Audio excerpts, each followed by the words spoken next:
Hello and welcome to the two-man power trip of wrestling and the latest podcast. I'm your host, JP John Poz. With me, of course, the former WCW Head Writer, the former WWE Head Writer, the former WCW World Heavyweight Champion, Mr. Vince Russo. Vince, welcome back. How you doing? What is going on, John? How do you feel about the change of coach in New York, John? Thank God. Dable was horrible. Wow, he was terrible. Okay. He was. So you're happy? You're happy? Yes, very happy. It's long overdue, too, because when you're losing games with a 99% chance of victory, like you're up a double digits and 5 to 7 minutes left in the fourth quarter, you got to win those games. Yeah. That's just absolutely ridiculous. You can't have a coach blow those games. Well, if he were in a top management at WWE, he would not be fired. Wow. Ouch. Shots fired there. Wow. Damn. Unbelievable, bro. I was just telling you off air. I just had Baron Corbin. I just talked to him for an hour. It's unbelievable, bro. No matter, the numbers below 1 million now, a couple weeks ago. Nobody's held responsible for anything at the WWE. It doesn't matter. I told Vince McMahon when he first made me head writer, if I do not deliver you ratings, I expect to be fired.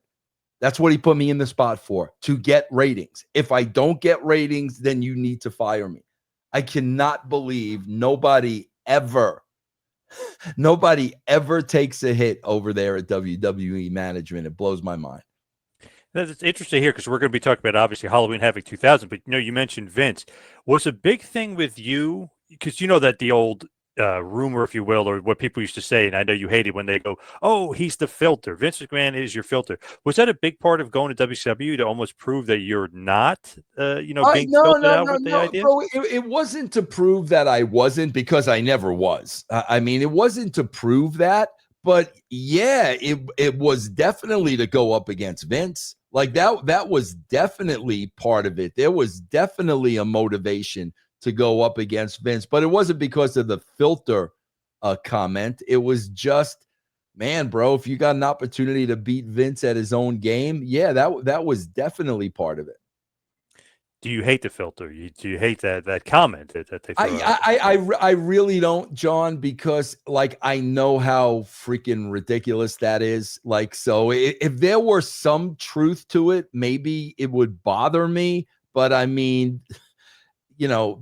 anybody who was working with me and was handed a script and given the show and was there when I was conducting the production meetings and not Vince, people that I worked with knew what I wrote. So no, that doesn't bother me. No.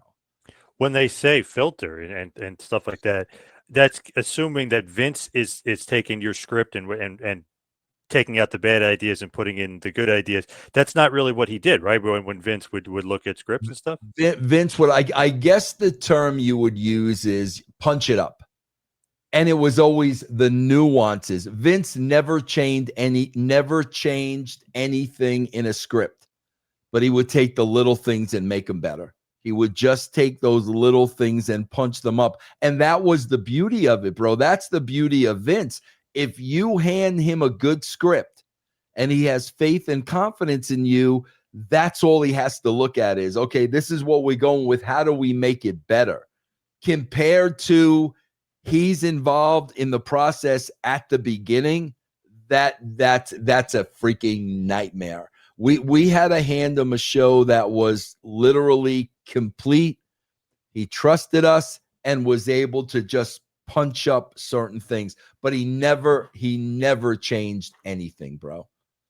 Was there anybody in WCW that would change or punch up a script or anything? Or no, you were basically you're writing it from beginning to end. Yeah, when I was writing it, yeah, but I think I got to write the show for maybe 9 months. Yeah, because here, when we're talking about Havoc, you're going to be gone. Russo is gone. He leaves.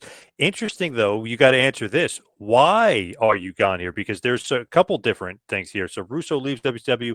Post-concussion syndrome is one of the things that gets thrown out there. Stress is the other thing. Are both of those true? Well, it's the same thing.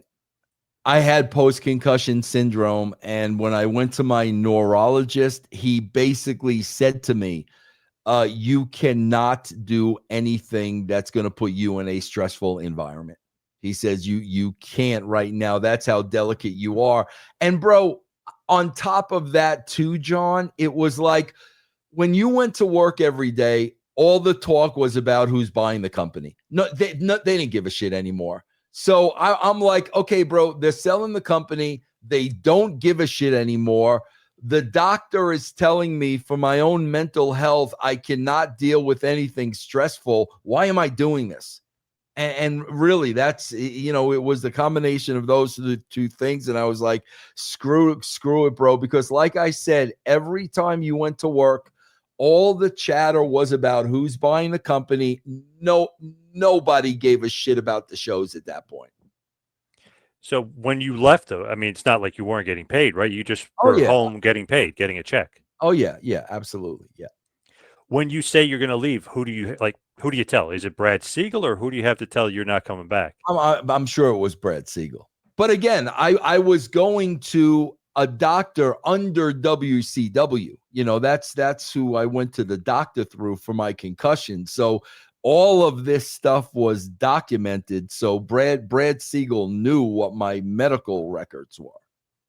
How far ahead do you know you're about to basically leave? Like, is it like 1 week or like I can't do anymore and I'm out of here? Like, how does that work? Or how does that happen? A couple of weeks, John. When I started going to work and all it was about was who was buying the company, and nobody gave a shit. It was over. I mean, it was over. We were just, producing a television show knowing this is over. And that's when, between that and the concussion, I'm like, why am I even doing this? And, I got to tell you, one thing that has hurt me over the years is I remember Kevin Nash made the statement like, I bailed on the boys. He made that statement. And you know what, bro? He's right. He's right. I did. I could have stayed. What was the point of it? I'm still busting my ass trying to write the best shows that I can, and all they're consumed with is selling the company, and nobody gave a shit. So do you get paid the same no matter if you're working or not working? Like, no, I had a contract. They paid me every bit of my contract. Yeah. Well, fully guaranteed. That's great, though. Yeah. Yeah. So no stress. I told you the story, John. They wanted to give me a guaranteed contract for 3 years, and I said no. I would have got paid a whole other year, and I said no. Damn, that's crazy if you think about it. Like, yeah, you regret that, right? Looking back. Yeah, well, I would have never agreed to 3 years at that time. I would have never agreed to it, so I don't really regret it. Do you know if you wrote the show or not? Like, I was saying this before, like before we got on air, if you remember, do you remember if you wrote Halloween Havoc 2000? Because you leave in the beginning of October. Basically, I think it's October 4th or right around there. And this show is October 29th. So do you know if this is your show? It wouldn't be my show. When I left on October 4th, I was done. Your fingerprints are all over it, bro. They're all over the show. Well, you said it, bro. Bill Banks was one of my proteges. So, and Bill was there, and Jeremy was there. So, and Ed is still there. Ed is still there. So, now Meltzer, a quote has from him said, "Bill Banks is a Russo clone." Is that a fact? Well, there are 3 guys that I taught everything I knew, and to this day, not one of them speaks to me. Which I do take personal. I really do take personal because I spent so much time with these guys. Bill Banks, I have no idea how to get in touch with Bill Banks. None whatsoever. Matt Conway at TNA, and of course, Jeremy Borash, who's, was so high up the food chain at the WWE now, I'll never hear from him again. Especially since you went in on his boy, Triple H. That's his guy. You know what I mean? Yeah, and you said he's egomaniac and everything else. You were going crazy about Triple H. Are you freaking kidding me with this guy? It's unbelievable. I swear to God. And Triple H will intro John Cena at MSG, and he will intro him on his last night in Washington. The guy is out of control. Out of control, bro. You want a great line that my friend said to me, and he said there's no way that I would say this to you, but you want to hear it? I got to say it. He said Triple H isn't an egomaniac because he wasn't a writer that made himself the WCW World Heavyweight Champion. Bro, those are. Tell your friend he's an absolute moron when he knows something about writing to let me know. Yeah, bro. Bro, that shit makes me laugh. The you put the belt on yourself is probably the funniest thing. More funnier than the filter, more funnier than David Arquette. That's the funniest thing in the world to me. Why though? Just because you're writing the show, you're just thinking of creative ideas. Of course, it's such a freaking joke. Like, I wanted to be WCW World Champion. Do you know how what a mark freaking comment that is? As like I told you a million times, as a writer, you're looking for ways to open up the creative envelope, and that's why you do things like that, man. Disco Inferno did say that you always wanted that picture with the belt. That was like a mark thing that you wanted to do. I swear to God, I think I had the belt in my presence. There's one promo. Yeah, with Mike today. That's it. That was I don't even know. Bro, if you put 3 belts on the screen, I would not be able to tell you what belt I had. Wow, it's the big gold, if you will. It's I literally that gimmick with Tenay, that was it. I mean, that was it. That's a beautiful belt. Yeah, is that the Eagle one that everybody loves? Is that no? It's called the big gold. The big gold belt. Big gold. Okay, yeah, I have no idea, bro. No idea. Worth a considerable amount of money. Really? Oh yeah. Do you know who owns that belt right now? Who is in physical possession of that belt? Who? Your boy Conrad Thompson. Oh, good. Yeah, well, I'm sure Conrad's got memorabilia out the ass. Oh, yeah. Big time. So this show, obviously, fingerprints are all over. You did not write it. Just have to show you this poster, though, just because I don't think you've ever seen it or maybe won't know what it is. But they're promising, if you can see it here in the middle, Sting. That's Sting, right? He looks like kind of like a monster almost. It's like a weird version of Sting. Yeah. Very interesting. They were promising a huge change from Sting. Do you recall this? Do you remember this look? Was he supposed to be some sort of demonic Sting, or were they going to change his character? I don't remember it at all, John. Not at all. Because it's so weird that they're promoting. And they did nothing with it? No, does not happen. Nope. Yeah. I don't know. And it's the poster of the show. That's weird. So Sting has basically said, like, well, nobody told me, or I wasn't okay with it. That I wasn't a part of the planning. Isn't that odd? Like, you put a poster out, you say there's going to be some huge change with Sting, and then you never do it? Bro, I got to tell you again. I'm just telling you, John, at this point in time at WCW, nobody gave a shit. Everybody, like, in cards, when you turn your cards in, everybody. I'm telling you, bro. And that's why I could not take another day of going to work and who's buying. No, nobody gave a shit about the show at this point. Nobody. It's almost as if they promised this big Sting return to this big Sting change. He's going to evolve, and you've never seen anything like it. Literally, there's a promo package. You've never seen anything like this. You will never see this again. It's Sting in a new form. He's changing. He's evolving. And then nobody literally told him. Like that they made this video. I don't know anything about that. Very, very weird. It was almost like, wow, cool. What are they going to do with Sting? Like they're changing, and maybe he's, like Undertaker, he's changing his gimmick. Maybe he's going heel again, or something. And nope, nothing. He just comes out as regular old Sting. Yeah. Weird. Also, don't know if you've heard this before. Juventud Guerrero was thrown out of Australia at this time. At this time. Okay. I just saw a headline about Conan with something with Hoovy. I thought that's what you were going to. You know what's funny about that? He was talking about, because I interviewed Juventud, and Juventud was talking about Conan. So Conan was talking about Juventud from my interview. So that's kind of like how that. Are they not friends now or something? No. Oh, geez. See, that's I hate that bullshit, man. I hate that. They have heat. I was just wondering, because there's always been like a roller coaster with them. They're like, they're buddies, they're not buddies, they're buddies, they're not buddies. But right now, they're definitely not buddies. Yeah. Hoovy's not too happy with Conan. Yeah.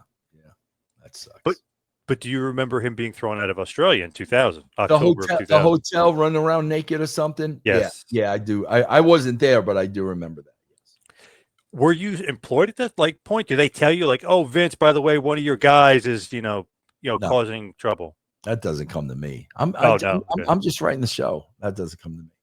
I'll just throw it out there just so people are aware. So he gets basically released from WCW in October of 2000, but he gets quote unquote thrown out of Brisbane, Australia during the WCW Australian tour. He was apparently or reportedly under the influence of PCP or ecstasy.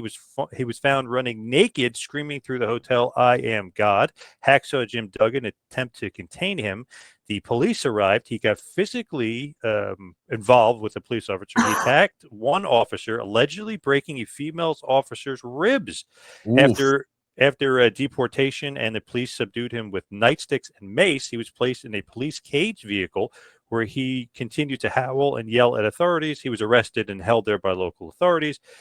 Following this, obviously, he was released to the local police. WCW officials quickly arranged for his immediate return to the United States to avoid further international legal issues.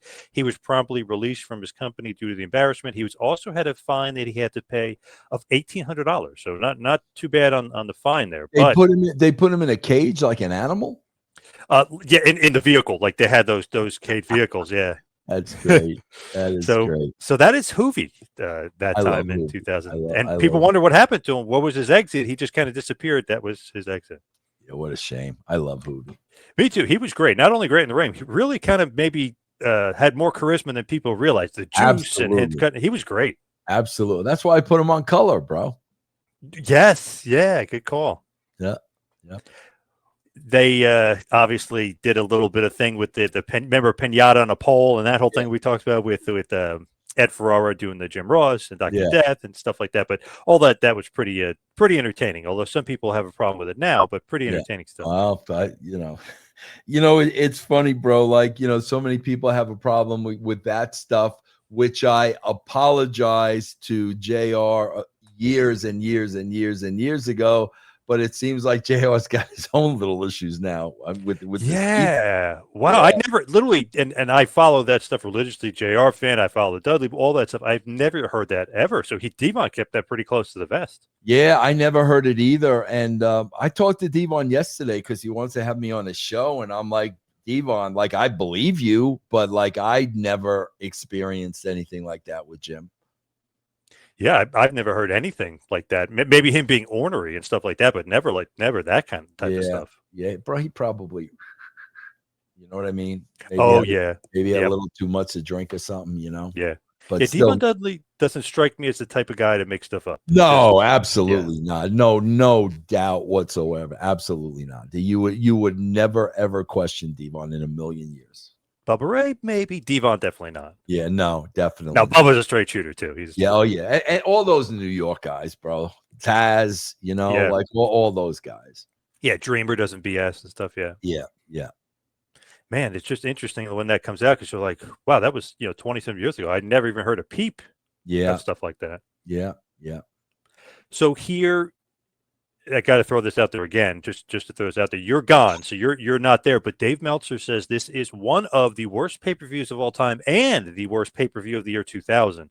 So you weren't writing it, weren't a part of it. But just to give you some free grace here, you were not part of the worst. If you want to look up real quick, look up WCW at the Cow Palace. Oh yeah. That was my last show. I did not write another thing after that show. So what's great about that show, because I was looking at it recently, San Francisco 49ers match, Jeff Jarrett versus Booker T for the world title, 4 different corners. You get boxes. You have to break open the box, whatever the title's in. Yeah, and one of the boxes fell off the poles, I think, during the match. Yes. That was my last. That was the last thing I ever wrote. That was it. Yes. So what date was that? October 4th, 2000. That's it. That was it. We'll have to break that down in the future. We'll have to break that. If you go back and watch that show, I gave Mike Sanders the keys to the castle, knowing I was never coming back. Yes, I remember that, and I remember in the San Francisco 49ers box, one of the box, picture of Scott Hall. Interesting. Kind of weird. Bro, did you ever hear that about the Australian tour and all that shit? As far as 𝐕𝐈𝐃𝐄 and stuff, or what? As far as me. No. Obviously, you didn't go. Well, bro, we're in San Francisco, the Cow Palace, right? I know I'm done. I know it's done. I'm supposed to go to Australia, right? Bro, the Giants are playing the Mets in the playoffs in San Francisco the day we're leaving for Australia. And I said, you know what? I'm going to the Giant game. And I went to the playoff game and did not go to Australia and never went back.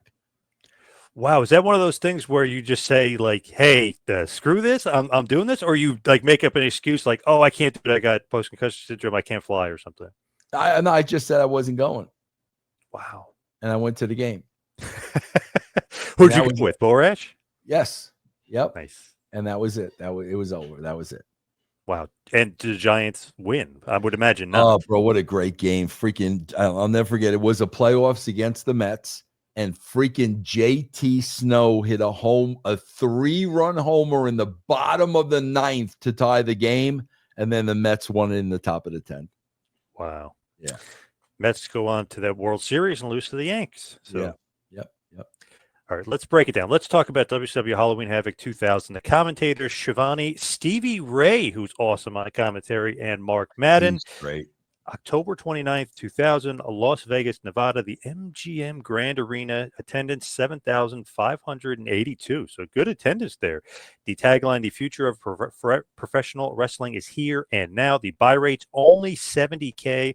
The month before, Fall Brawl was $75K.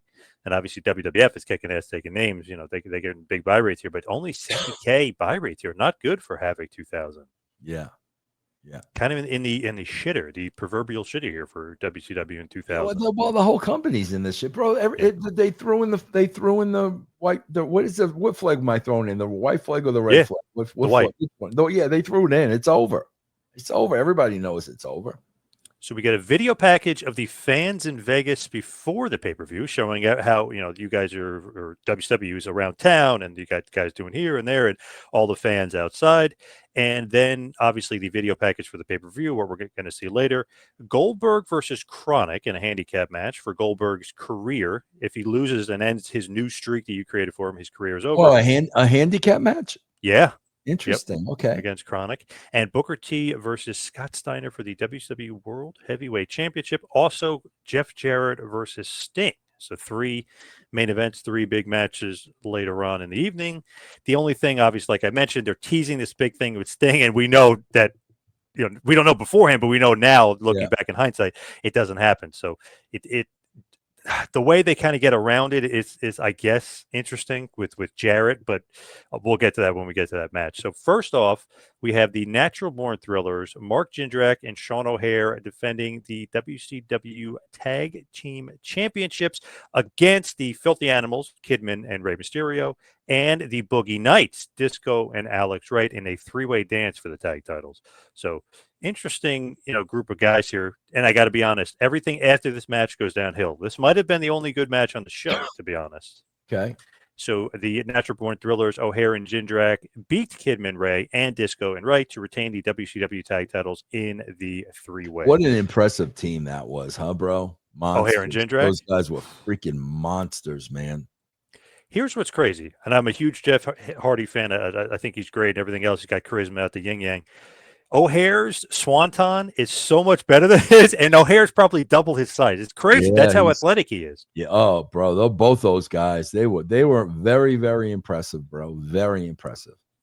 Man, Jindrak, I think the story is he can dunk on a 12-foot rim like with ease. Like he's just got hops beyond hops. Have you ever seen his drop kick? I mean, if it's a shorter guy, he literally almost has to go over the guy's head and drill him down. That's how high he gets on his drop kick. What great athletes, both of them.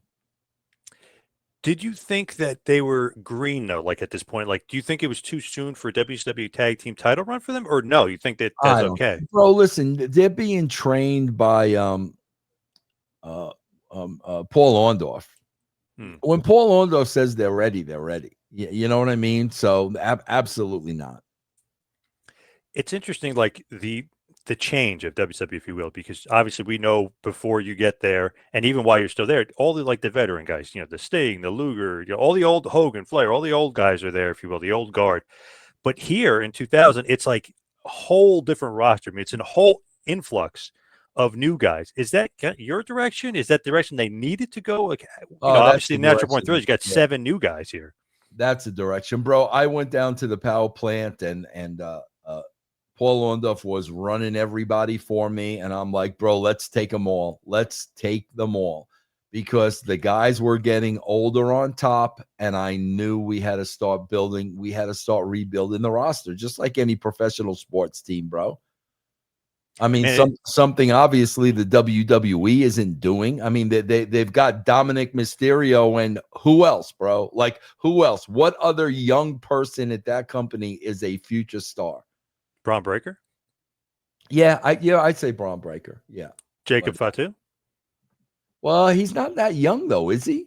33 or 32? Kind of young. These guys are in their 20s. Oh, yeah. Breaker and Mysterio are way younger, yeah. No, well, I'm talking about the power plant, too. These guys, the Thrillers. Very young. Yeah, super young. These guys are all in their 20s, bro. When you look at those guys, right, and you see that, are you thinking like, oh, what can I do with them? We got to package them together at first. Like, what's your game plan with the Thrillers? Yeah, no, bro. They're going to become characters. Because I remember we had Palumbo and we set him up with Lex. Mm-hmm. They were all into something. Sanders had his role. No, bro. They were going to be developed and be characters on the show. Absolutely. How soon, like from scouting them to putting them on TV, do you get like comfortable with like, okay, Mike Sanders is a great talker. I'm going to use him in this direction? 2 weeks, couple of weeks. Yeah, bro. So obviously you put O'Haire and Jindrak, maybe not the strongest talkers, with Sanders, who is running circles around guys with Mike. It's funny as hell. I mean, even Conan, him go back and forth, and Sanders might be winning the promo battle. Like he's really good on the mic. Great, and that's why Paulie made sure that the WWE didn't hire him, bro. Sanders was great. Do you know if because I've talked to him about this. This is going back a couple of years, but do you think, or did you hear about him getting any sort of heat with Nash and DDP as far as him using like one-liners and things like that? So like the old story goes, DDP says SOL, you know what that means, and he said it backstage, not on camera, that he was going to use this thing. Sanders overhears it and makes it his catchphrase, and then he's getting heat. So, like, are you hearing him getting any sort of heat? With like, I don't know about Page, but I know Sanders and Nash were pretty close. I mean, Nash really, really likes Sanders, but I don't know about Page, but I don't think he had any heat with Nash at all. It is funny around this time too, around this period, he's doing Coach Nash. He's like coaching the guys. He's has them on his team, if you will. Yeah. Kevin loved Sanders. Yeah, I mean, I know they were good friends. Was he the one that wants to be Coach Nash and like helping out the young guys, or is that something from creative? That's creative. Yeah. So he obviously with DDP did get heat because DDP apparently was going to use his catchphrase, "You're SOL, you know what that means," and then Mike Sanders uses it, and the Thriller started using it, so you can't use it because he used it on TV. He I don't know about that, but I would not doubt that with Page. I wouldn't doubt that, but I don't think there was any heat with Kevin. Okay, so the Thrillers, O'Haire and Jindrak retain in 10 minutes. So they retain the WCW Tag Team Championships. They actually, with Alex Wright, attacked the Filthy Animals after the match. So they beat up Conan, Billy Kidman, and Mysterio after the match. They jump them. The Wall, Sergeant AWOL, makes the save, which basically, to me, is a way of just not using theme music and going right into the next match, because it goes literally right into the next match, where Reno fights Sergeant AWOL for the WCW Hardcore Championship. So do you like that creative kind of thing where he makes the save, and then Reno's obviously in the Thrillers, he's already out there, you just get right into the next match? I do like that. I do like mixing it up and making it a little different. I do like that, yes. So this might be more fingerprints of a Russo. So Bill Banks and Ed Ferrara writing the show or putting their Russo. Oh yeah, I could definitely see Ed doing that, no doubt, absolutely. Bob Mould also was a part of this team. Ugh. I know you're not a fan, and Terry Taylor, another guy, of this team. Terry's okay, but Bob Mould, come on. So then we have that's like me. I'm gonna go out on stage now and play electric guitar. Come on, bro. This anybody can write wrestling. Yeah. How good are Tony Khan and Triple H doing? So that's the heat with Bob Mould, though. You don't like the musician coming in writing wrestling. Yeah, no, I don't like the idea of anybody can write wrestling. I F you, bro. No, you can't. And that's why obviously we haven't had ratings like we did back during the Monday Night Raws. But to defend Triple H there, he has been in the business for 35 years, no? Hasn't he been a wrestler and everything else in the business for 35 years? Yeah, but he's one of the boys. I got you. Okay. All right. So Reno versus AWOL for the Hardcore Championship. Reno defeats AWOL in just about 11 minutes. Actually, this match wasn't that bad either, to be honest. I mean, it's just a typical hardcore match, but Reno gets the win here. The Thrillers attack the wall, and then Chavo and Lash LaRue make the save, aka the Misfits in Action. Corporal Cajun and Lieutenant Loco make the save for that, which again sets up another match for later on. That's going to happen a little bit later with the Misfits in Action against the Perfect Event, Stasiak and Palumbo. Do you like that? You keep kind of mixing in one match kind of leading to another. I'm good with it. I don't have a problem so far. Were you a Reno fan? Oh, yeah. Supposedly related to Vito. Yeah, real deal. Real deal. That guy was a real deal. Absolutely, yes. Do you remember that pretty Italian girl, Marie, I think? Where did she come from? I think she was an actress. She was basically Vito and Reno's sister. Like they were trying to make a whole storyline with her. Oh, God, I don't remember that at all. Oh, okay. I forget her real name. Something DeStefano or something. But she didn't seem like she was like a wrestler. She actually seemed like she was more of like an actress. Yeah, I don't remember that at all. WCW at this point was bringing in like a lot of like just random like pretty chicks, like pretty girls, like Major Guns and Pamela Paulshock and this girl Marie and Miss Jones. Who did you just mention before? Pamela Paulshock? No, what person in management did you mention before? Terry Taylor. Yeah. Surprise. Yes. Oh, Terry. He's got the good eye. Okay. Yeah, interesting. Eagle eye, Terry Taylor. That's so Terry, man. It's not even funny. So then this is interesting because they're going to do that tag match with MIA or, Cajun and Loco versus Perfect Ant. But before that, they show Shane Douglas talking with the Thrillers in the back. But that doesn't make sense because the Thrillers were just in the ring. So all of a sudden, out of nowhere, it goes earlier today on the bottom. It's all like almost like somebody caught him. Like, wait a second, you played that clip at the wrong spot. The Thrillers are in the ring. This can't. So then this is earlier today. All those details, man. I swear to God, you got to keep an eye on all those freaking things. That shit happens all the time, man. Like big continuity error there because it's like, wait a second, how could the Thrillers be in the ring and talking to Shane Douglas at the same time? So then all of a sudden, boom, it says earlier today. I'm like, okay. They announced Goldberg has been injured. Feels like that's like a recurring thing here at these pay-per-views. They keep teasing that Goldberg's injured. Then we show Chronic backstage, who kind of doesn't give a shit that Goldberg's been injured. They said, if he doesn't wrestle or if he does wrestle, his streak is over because he's going to lose either way. So pumping up that match later on. Then we have MIA, the Misfits in Action, Lieutenant Loco and Corporal Cajun, defeating the Perfect Event, Sean Stasiak and Chuck Palumbo in about 9 minutes, 20 seconds.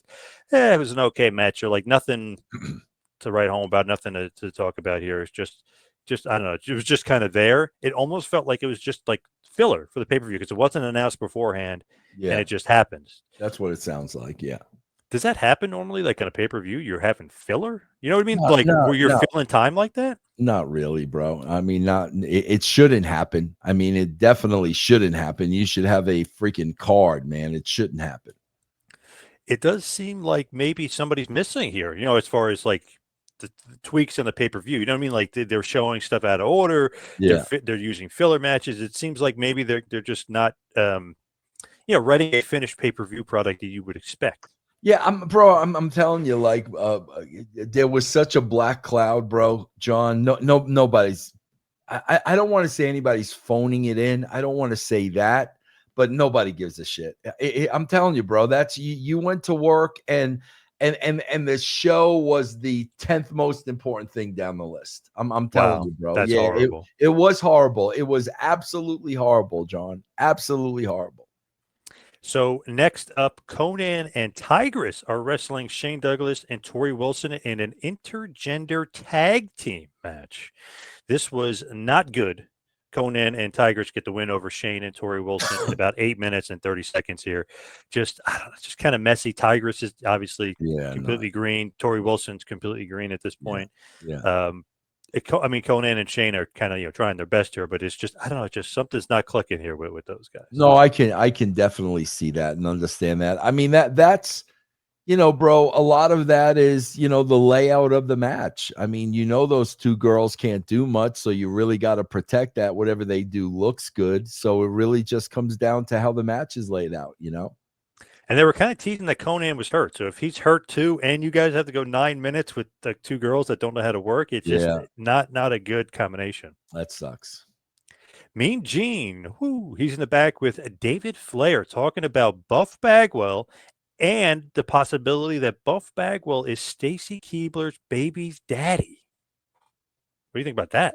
I have no idea where they're going with that. Do you think that's a possibility? Is David pissed about this? He was dating Keibler, and obviously a lot of things. Remember, we were talking Flair might be Rick. Yeah, no, well, baby daddy. That's where I was going with it. I guess they're going in a whole different direction now. Yeah, they're teasing Buff as the baby daddy. Bro, how long between this show and when the company's done? 5 months. Wow, really? 5 months left. Yep. Wow. Okay. Wow. Okay. Then we get Buff Bagwell versus David Flair in a first blood DNA match. Yes, the first blood. He wants, and David Flair was shown with doctors in the back, which is which is funny. Dave Flair as a character is great because his acting is good. He's doing all this crazy stuff. Like you think like this guy is absolutely nuts. Like what is he wants? It's great.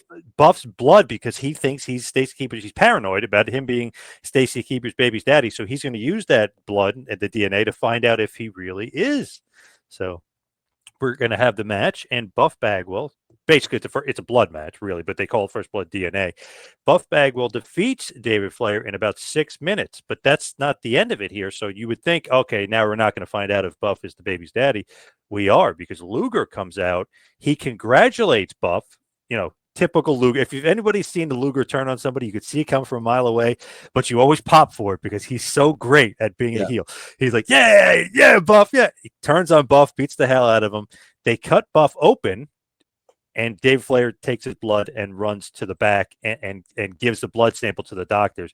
So, basically leaving it open here. We will find out if Buff is the bit, even though he won the match and David was leading everything else. Luger beat him up afterwards. David will find out who the baby daddy is if it's Buff. Do you like that? Do you like him getting the sample? I like that. That's good. I like that. That's interesting. That's different. Yep. Do you like him running to the back and giving the blood sample to the doctors, and you see the doctors take the blood sample? I got no problem with that. Also, which is interesting, they're kind of leading one thing into another. So some of this seems like, at least continuity-wise, it's terrible, and some of it seems like it's actually leading one thing into another. So while David's doing that and giving it to the doctors, remember they were teasing Goldberg's injured. He might not be there. You see Goldberg walking in behind the doctors. So Goldberg is in the building. So at least it's kind of one thing leads to another type thing. Right. Got it. Now, do you like the fact that we're teasing this Goldberg might be injured and can't wrestle thing, or is that lame for a pay-per-view that the fans paid for? And it's hard to say till I know where we're going with it. It's hard to say. So then we have Scott Steiner backstage with an interview with Pamela Polshock. He's talking about Booker T. He's talking about Goldberg. He is just levels above everyone. And I've said this to you before. He's just the best at this point. I mean, it's awesome. Pamela Polshock mentions Goldberg. He's like, Goldberg, I beat his bald ass at the last pay-per-view. Booker T's a punk. He's like, I've been beating him since he was in the Harlem Heat with his brother. Like, he's like, everything she says or brings up, he just nails it. He's the best at this point. Great promo. Absolutely. Yes. Is this true on Pamela Polshock? A lot of retapes, a lot of redos. She was not great interviewing. Like, you had to just keep, like, Mean Gene, one take whiz, boom, you're bing, bang, boom, you're done. She was not. Is that true? I would have never said that. I mean, I guess apparently somebody said that. I would have never said that. I thought she was great, but I don't know. I didn't have a problem with her. So we get a Mike Sanders promo, which, to be honest, always good. Mike Sanders versus Ernest Miller in a kickboxing match is up next. What do you think about that? We're doing a kickboxing match. I mean, that sounds entertaining on paper. I don't know what it looks like, but it sounds entertaining on paper. Do you think that would be a bit of a mismatch, Mike Sanders versus Ernest Miller in a kickboxing? I would think so. I would think Ernest would kick his ass. You know what's the thing about Ernest Miller? I've met him before. I mean, I've interviewed before. He's great. He's awesome. But I've met him before. He is a lot bigger than you Oh yeah, realize. Like he's a big dude. Great athlete, bro. Freaking Oh, great athlete. freak. Yeah.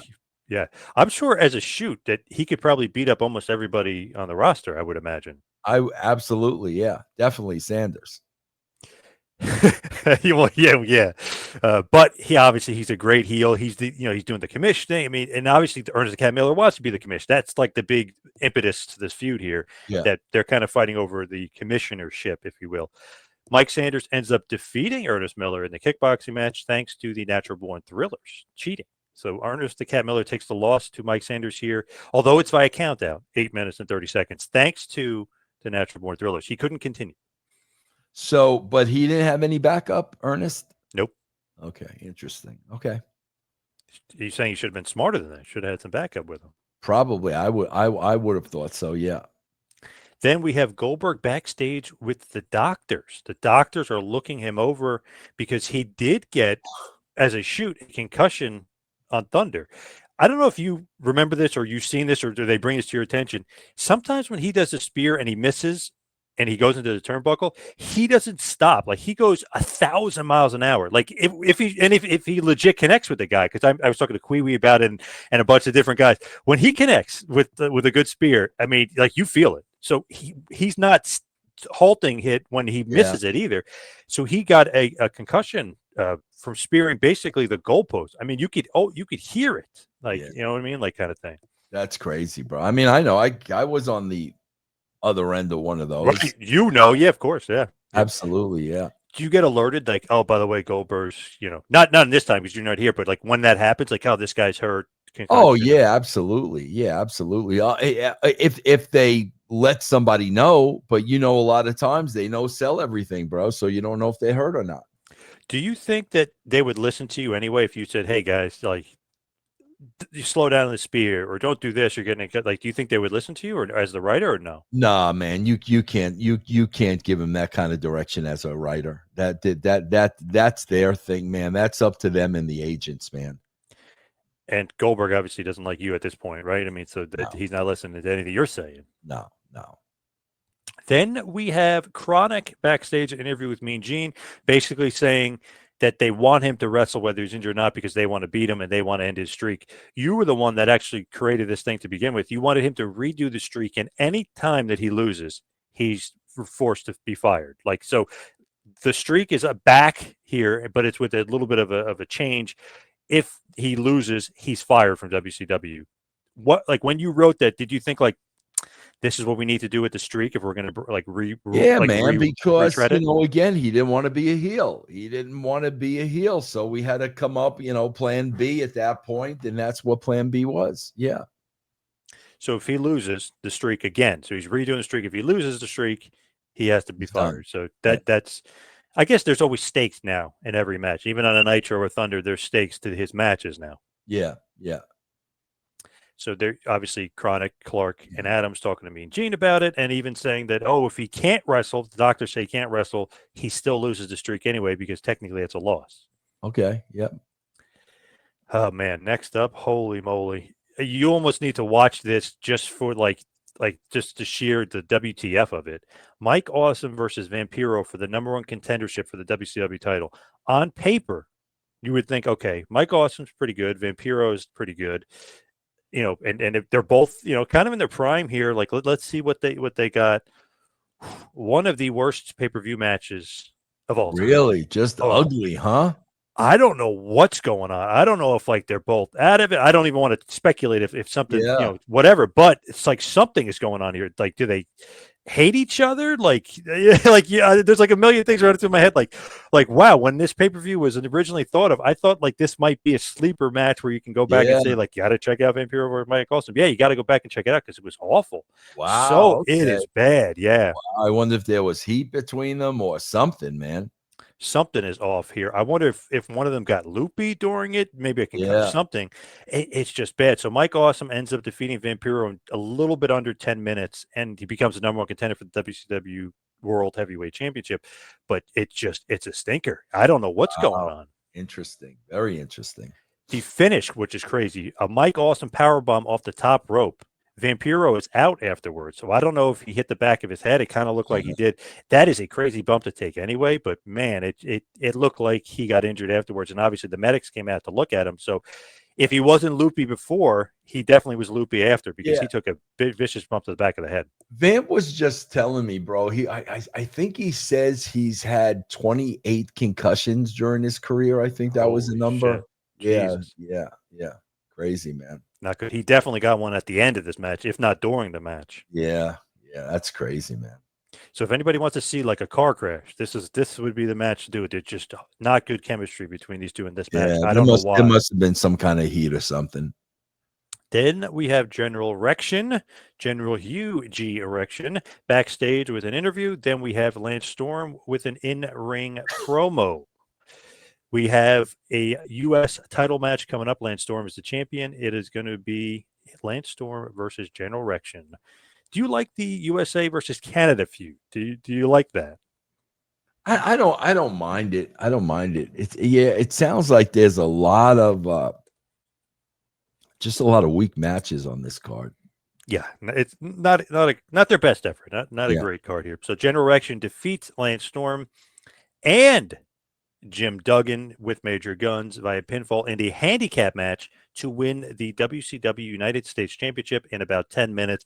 Another match, I don't know if it got cut short because of the Vampiro injury and them like having to cut the match. It didn't seem like it was all there. It was just a little wonky, and to have Duggan involved in the match with Lance Storm, and he's supposedly with, you know what I mean, like with Storm against Rex, it's something. It didn't connect, just didn't work. Yeah, it sounds a little kabuki-ish. It really does. And we've talked about this in the past. Duggan did not like the Canada thing. Did not want to be on Team Canada. I don't know. There's just something wasn't working out here in this handicap match. But General 𝐷𝐿 is the new U.S. champion, and Schiavone goes nuts and says, "Oh, he's WCW blue and blue. He is the backbone of the WCW locker room." Like, and the MIA came out to celebrate, so they made a big deal of it. But it just felt like I wish it could have been a better moment as far as the match and winning the match, as far as being the new U.S. champion. Yeah, he's another guy that used to get concussed a lot, man. Hugh Morris, man, he used to get a lot of concussions. Is he a Russo guy? Oh yeah, blue collar, bro. Blue collar. If you're blue collar, you're my guy, man. Absolutely.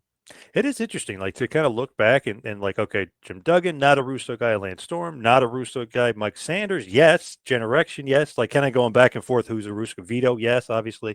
But there's a bunch of guys that aren't Russo guys. That the people that aren't Russo guys believe wrestling is real. They take wrestling way too seriously. If you take wrestling way too seriously, you're not going to be a Russo guy at all.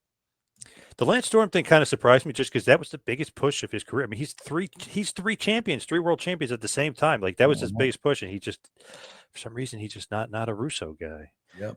So then General 𝐷𝐿 gets the win, and they celebrate. So then we cut to the back. We have a Jeff Jarrett with Pamela Paulshock.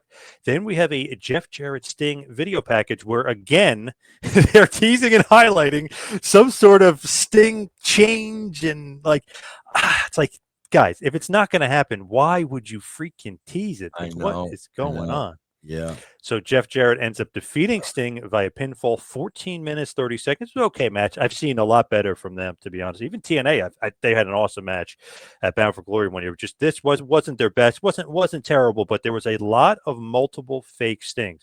So they promised this change. It doesn't happen. But throughout the match, you get every incarnation of Sting.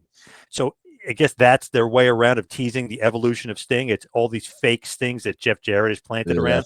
You get the USA Sting, the Surfer Sting, the Crow Sting, who's a fake Sting, who was Chris Harris, by the way. Yeah. The Wildcat Chris Harris. Comes, he's the Crow Sting. Sting, of course, beats the hell out of all the fake Stings, but distracted, Jeff gets the win and, nefariously cheats to beat Sting there. But that's their way around having this big change. I don't know all the fake Stings. I don't know if I like that. Kind of lame, right? I don't know what happened. I have no idea what happened with that thing. We're gonna have to track down Bill Banks. Yes, Bill Banks, wherever you are, come on. Yeah. The crazy thing is, Sting was asked about it. This is like in an interview years ago, and he didn't even know about it. So they don't even inform the Stinger of what's going on. So that's crazy, man. Yeah. So then we have Booker T backstage with an interview with Pamela Paulshock, and then we get the Booker T Steiner video package. Here's an interesting thing. Booker and Steiner is the main events, the world title match. Because Goldberg hasn't been cleared yet, they're waiting, and they're going to push Goldberg to the main event to make sure that he's cleared. Do you like that? Yeah, that's interesting. I like that. That's different. Bro, I like anything different, so that's interesting. Yes. Do you not like having the WWE World Heavyweight title match as the main event? So it's going to be like the runner-up. That's okay, bro. I mean, that's okay with the story they're trying to sell here. I don't have a problem with that. I also think there was another reason for that, because we'll get into a second, but there's no finish in that match. So like that could be it too. Like you don't want to leave the fans maybe without a finish in the main event. Yeah. Is that possible? Very possible. Yeah. Michael Buffer still there here in 2000. He does the intro. Booker T versus Scott Steiner for the World Heavyweight Championship here. Booker T ends up defeating Steiner via DQ to retain the title. Steiner absolutely snaps during the match, beats the hell out of Booker, beats the hell out of security, beats the hell out of multiple refs. Nobody can stop Scott Steiner. Do you like this finish, and do you like Booker and everyone else becoming, basically fodder to him, and he just beats the hell out of everybody? Yeah, so Booker goes over and Scott lays everybody out. Yeah, I don't have a problem with that. So Booker wins via DQ either. So are we keeping Booker as strong as we could here? Again, bro, it just depends on what the follow-up is. You know what I'm saying? I mean, he might not be strong here, but it depends on what happens on Monday. I mean, honestly. So he's technically, after getting beat up here, he's technically going to have to defend the title, so we think, versus Mike Awesome the following night on Nitro. That's the plan, because Awesome's now the #1 contender. Right. So Steiner kind of did a beating on Booker T. Well, obviously that'll change, because Steiner will interject himself into Mike Awesome and Booker T, but that's a different story for a different day here. Yeah. Do you like where they're headed with Steiner, where he's just literally nobody can control him? He's just that's fine. I don't have a problem with that. I mean, that's believable, man. I'm all for believable. That's absolutely believable. Even if some people think that they can beat him up, I don't know if multiple people can beat him up, right? Yeah, no, exactly. Exactly. Yeah. The crazy thing, too, here about Steiner is he is such a cool character. He's so over, and Booker T is super over. It's almost like not the fans are rooting for him, but they think it's like, he's getting so over, beating the hell out of everybody. Like that's like, he's cooler than Booker T, if you will. Yeah, that's always tough, bro. That's always tough, man. Both of these are cool characters, man. So they're gonna have fans, and they're gonna be over. That's the one thing I think a lot of people liked about your booking, is like giving Booker T and Scott Steiner a chance, because for years people were begging them to break the glass ceiling and get a chance in WCW. Yeah. That was the two guys everybody would mention constantly. Why don't these guys get a push? These guys. That was kind of a thought by you, right? To give them what they deserve. Man. They definitely earned it, man, without a shadow of a doubt. Yes. Just sucks. Steiner is going to be world champ basically next month, but on a sinking ship that nobody gives a damn about, because his character is so good. I feel like if he was in WWF, like him and Austin would be neck and neck, going up against each other. Yeah, absolutely. Yeah. Then we have a Chronic video package. We have the Goldberg Chronic video package leading up to this pay-per-view. Chronic then comes out for a promo, basically talking about this handicapped elimination match. All of a sudden, boom, we get the big pop, and Goldberg appears. Yes, he is healthy enough. He will be in the main event. We are going to have this match. Goldberg ends up defeating Chronic, Adams, and Clark in a handicap elimination match. Had Goldberg lost, he would have been forced to leave WCW. The match only goes 3 minutes and 45 seconds. Goldberg defeats them pretty quickly. So he beats Adams, then he beats Clark. Kind of crazy, though, because they have the tables involved, and he gets himself concussed again. Yeah, I'm wondering, he must have been messed up. If they only went 3 minutes, he was definitely messed up. Yeah.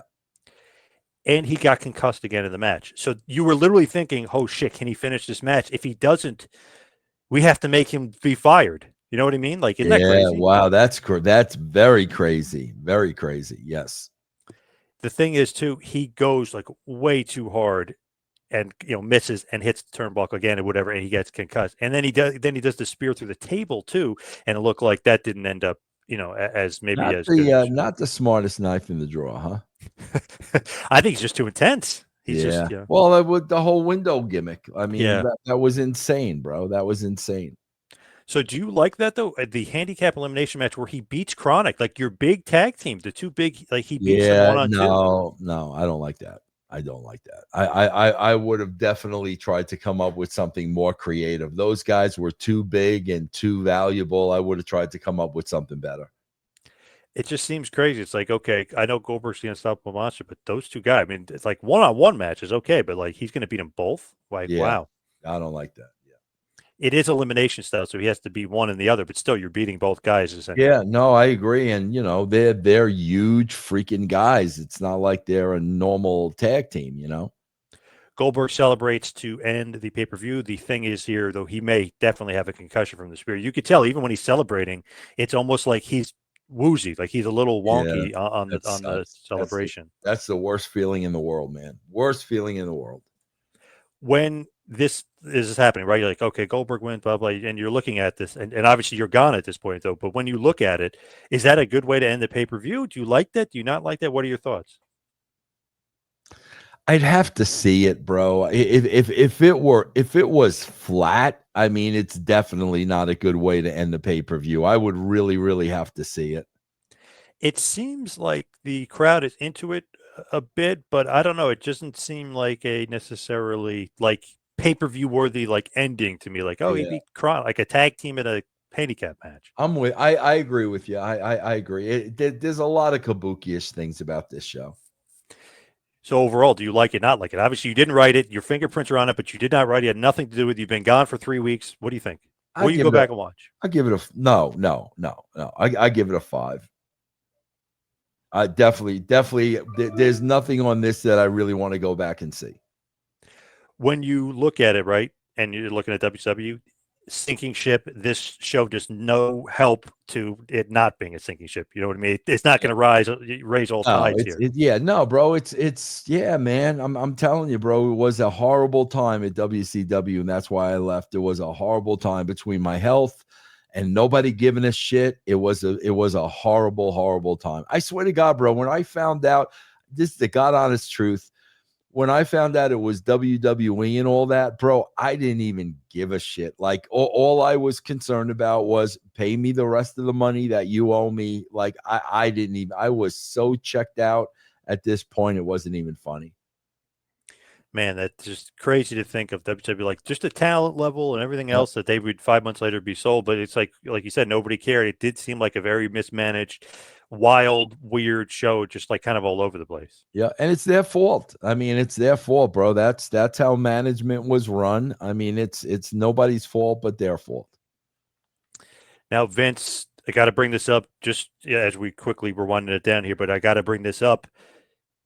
Violent J, ICP, JCW, Lunacy, Russo, he's back, baby. Vince Russo is back in the biz. I cannot believe this. He's an investor in Juggalo Championship Wrestling. What in the world? I've been having a blast so far, bro. I mean, I did 4 shows with them so far. We've got a show coming up November 22nd. I've been having a blast with these guys, man. It's a breath of fresh air. It's a perfect working environment for me. I love working with Jay. The talent is so respectful. It's just a perfect match for me right now.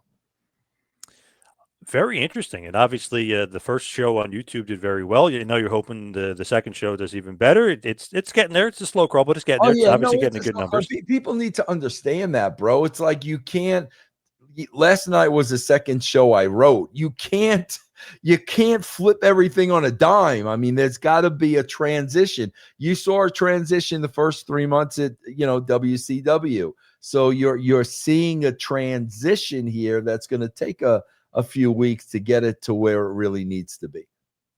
And not the NWA. Why not the NWA, Vince? Why JCW? Bro, first of all, I never had any conversations whatsoever about going to the NWA. Nothing whatsoever. I don't think me and Billy Corgan would be a good mix. I just don't. I don't think that would be a good working relationship. The relationship I got with Violent J so far is absolutely great. So some people may be wrong, or maybe they were speculating about NWA Billy Corgan. That was never on the table. Never on the table. Never had a conversation with them. I mean, never had a desire to work there. I mean, it was never, ever on the table. All right. So let's wrap this bad boy up and head towards the plugs. You can follow me on Twitter and Instagram at 2Man Power Trip. How about you, Vince? Yeah, guys, Get your free week of the brand. Try it out, man. There is going to be a lot of JCW stuff now that I am involved. You could try it out for free. Just go to patreon.com/Russo TWC, and it will cost you nothing. Try it out, bro. And you got maybe Baron Corbin coming on, so that's going to be cool. Yeah, Baron Corbin just finished up a great interview with him. Had a blast, bro. Check that out as well. All right, nice. And everybody, of course, check out JCW Lunacy. Check out Juggalo Championship Wrestling on YouTube for all the latest and Thursday greatest. nights, the new show, John, every Thursday night at 7 o'clock, JCW Lunacy. All right. Thank you, Vince. Thank you, everybody out there. See you next time.